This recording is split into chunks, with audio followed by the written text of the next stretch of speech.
Madame Claude says that while she's having fun, her girls are working all over Paris. She says that the business is going well. After all, she gets 30% of what they earn, and they charge 500 francs for 2 hours. Madame Claude understood from a young age that men treat them like courtesans, so she decided to be the queen of courtesans. That way, she will never be a victim. During a celebration, Madame Claude meets Sidonie. She says that she grew up in London and attended a private school because her family could afford it. After her introduction, Madame Claude instructs the young lady to undress. Then Madame Claude tells Sidonie that she will be put on a trial period. Paul, a trustworthy client, tells Madame Claude about his experience with Sidonie. He says that she was marvelous, but she's not suitable for men who want to feel superior. Then Madame Claude asks about another woman named Genevieve.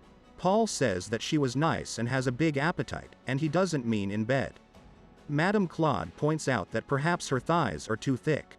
But Madame Claude is very careful to keep a low profile. Most people think she just doesn't exist and others believe she's a man. She would have loved to be one. This is the year 1968 and on the radio, they are announcing the mysterious murder of Stefan Markovitch, ex-assistant and bodyguard of Alain Delon, an actor. Madame Claude tells us that, to begin with, she was born in the wrong place.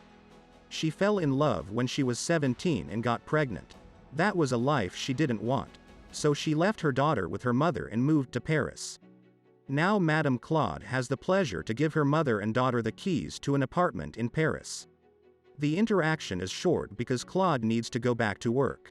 A new woman shows up for a job opportunity. Her name is Clarence, but Madame Claude says that her name from now on will be Virginie because it is more practical. After that, Claude wants to see how Virginie cleans her intimate parts because doing it right is essential. Since Virginie is not doing it the way Claude prefers, Claude shows it how to do it. Then Sidonie arrives, and Madame Claude asks her why she should hire her because she's not as pretty as other girls. Sidonie replies that she has contacts and knows very well how their society works.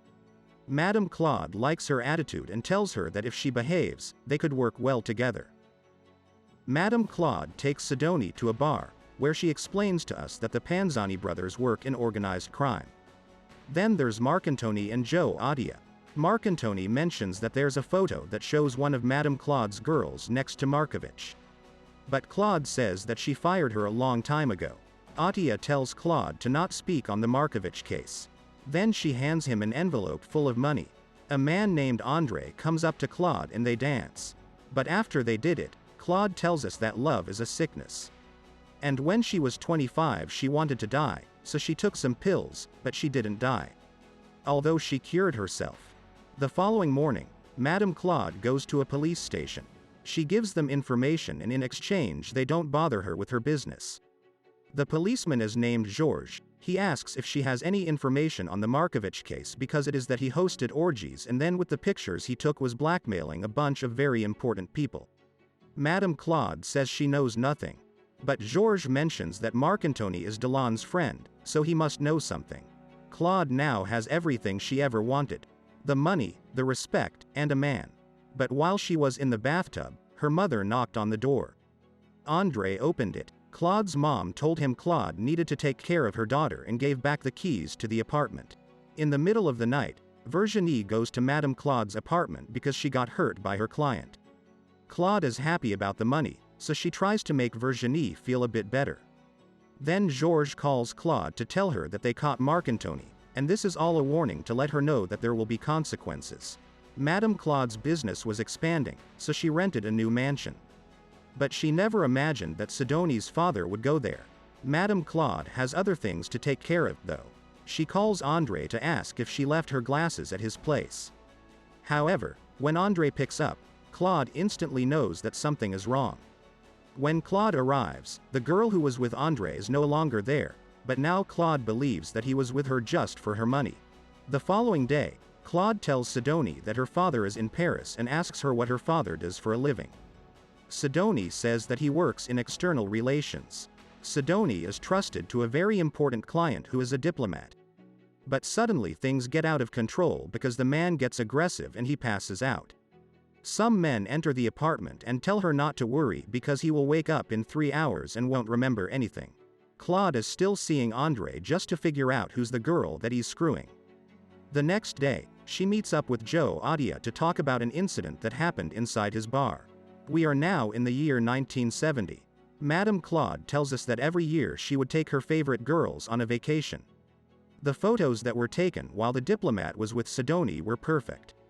Also, the man who caused the incident inside Joe's bar is in jail now.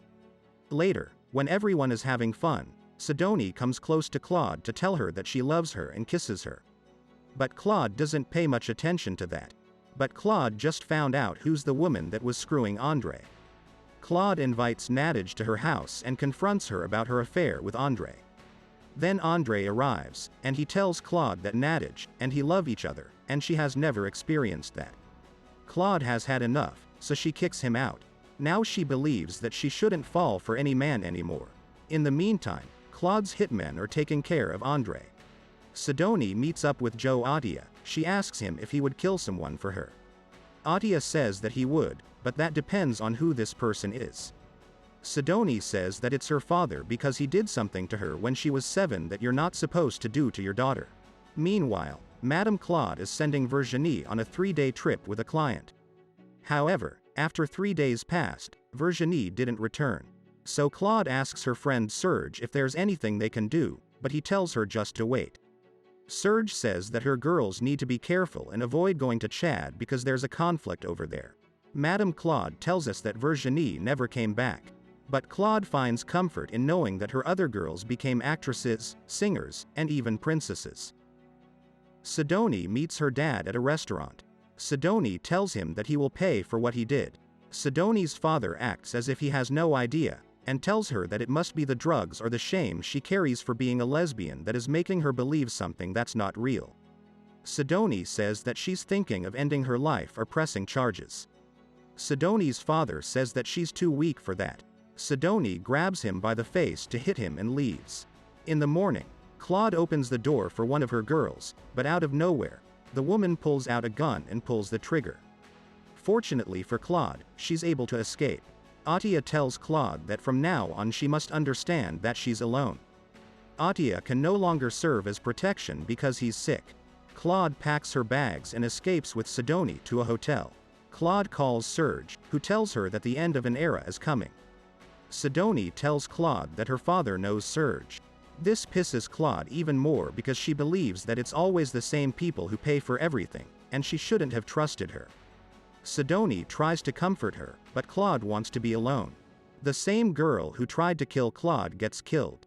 Serge someone to tell them that they're closing Madame Claude's mansion, and Sidoni's father was with him, making it obvious that he had something to do with the decision.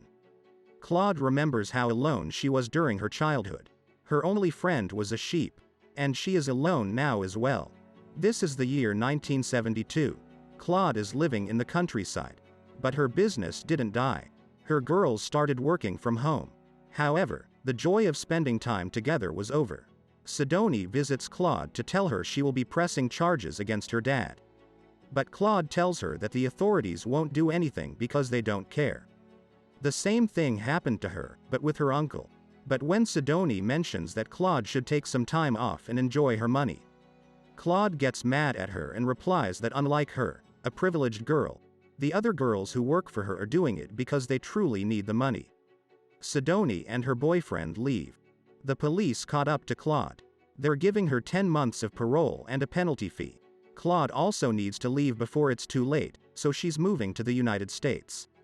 That same year, they forgot about the Markovich case.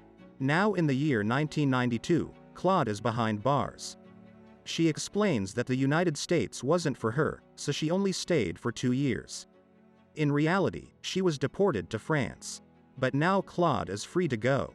Sidoni tries to make a call through a payphone to tell Claude that she is one of the most important people in her life, and in the end, she was able to get her father in jail. Sidoni also confesses her love for Claude. Claude never received the call, but she moved to Nice where she spent the rest of her life, living peacefully.